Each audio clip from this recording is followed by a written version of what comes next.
You're still watching Joy News Prime Live. My name is Emmanuel Boaji. Good evening and welcome to Business. Finance Minister Ken Ofori-Atta says policy measures outlined in the 2019 budget would help position the country as an industrialized economy. George Wiafe was at the PricewaterhouseCoopers Budget Forum and has more in this report. The program brought together various players in the economy, business leaders and regulators to review the budget.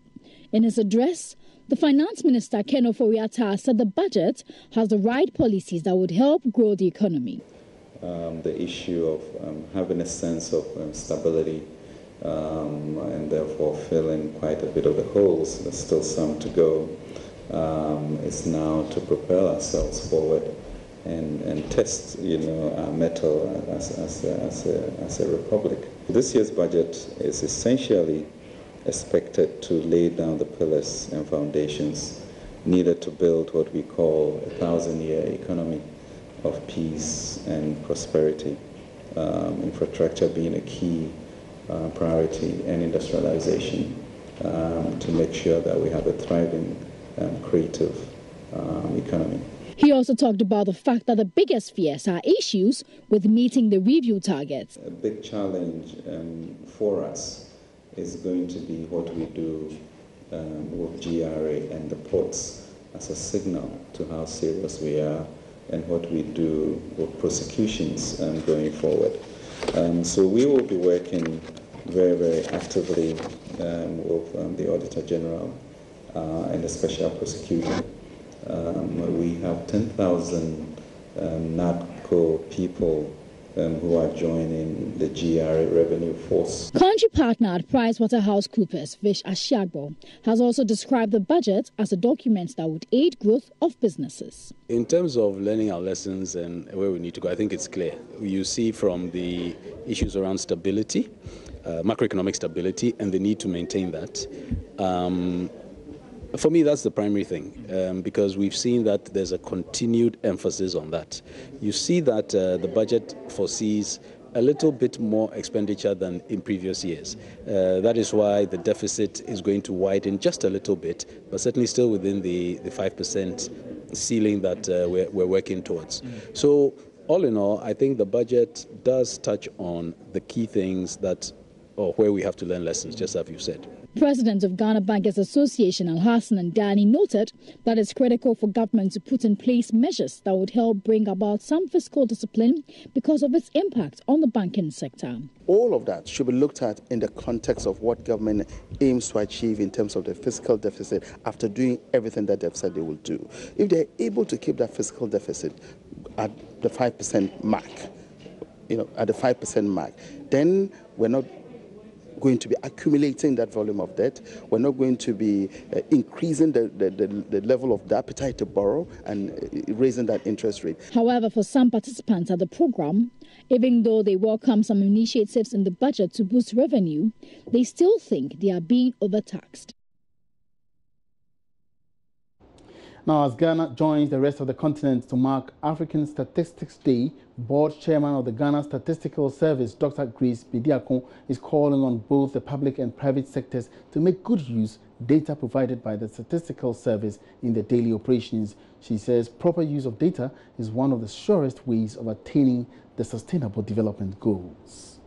Africa celebrates the African Statistics Day every year on November 18 to raise public awareness on the importance of statistics in all aspects of the continent's socio-economic and life. The theme for this year's event is high-quality official statistics to ensure transparency, good governance and inclusive development. According to the former government statistician, Dr. Grace Bediakon, the importance of data in national development cannot be underrated. We must begin with data and be guided all the way to the end of the period assigned, that's 2030, by data.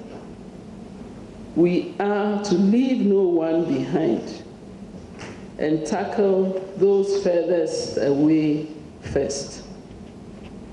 We can only do this effectively if we have the requisite data, relevant, timely, reliable, and appropriately disaggregated. The program was also used to launch the platform for reporting on the Sustainable Development Goals and how Ghana is performing. Minister for Planning, Professor Jan Balfour, launching the platform, called on all data collection agencies in the country to align their models with the current trend of the world. Ladies and gentlemen, you will all agree with me that the post-2015 agenda provides an unprecedented context for a collective push to address developmental challenges. With the increasing demand for more and better quality data, current global, regional, and national development frameworks require a step change in the types, in the methods, in the actors, and the investments in data production and utilization in the country. Citizens will have the opportunity to monitor the performance of the country on all the 17 Sustainable Developmental Goals. Ibn Sabute's report for Joy Business. As part of its corporate social responsibility, Ecobank Ghana has refurbished some selected orphanages across the country. The $150,000 project aims to support the needy in society. Ecobank subsidiaries in Ghana have embarked on a digital fundraising campaign to support vulnerable children across the country. Speaking to Joy Business after donating some equipment to Chance for Children Home in Hebron, Accra, Managing Director of Ecobank Ghana and Anglophone West Africa, Dan Saki, disclosed that the staff of the bank are doing additional projects to support the less privileged in the society. We are spending in total $150,000 equipping each of the homes with a computer science laboratory to ensure that the children will have access to information in this digital age. We are donating physical groceries, other consumables, and the same scholarships will also be available to children in these 5 homes who are able to make up to university.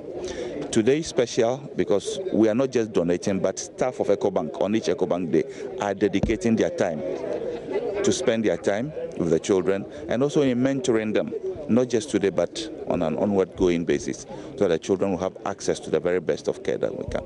The theme for this year's Ecobank Day is supporting young lives. The bank has so far supported over 200 vulnerable young children, 56 in care centres and approximately 150 in family-based structures. Director of the home, Daniel Nate, was optimistic the gesture by the bank will be put to good use. Areas that we are lacking, we were not having computers and things like that, and sometimes it's a bit difficult because the kids learn certain things at school and they come back, they need practicals, and then we don't really have them. So we are really happy that they are coming in to assist us in this area, and we assure them that really we are going to make good use of it. We assure them that the kids are going to enjoy it and hope that they can become some big men in future by kind courtesy of Ecobank's donation today. Before the presentation, the bank held a forum on the significance of the celebration. That's all in business tonight. Many thanks for watching. For more business news, log on to myjoyonline.com/business. My name is Emmanuel Apuaji. Have a good evening.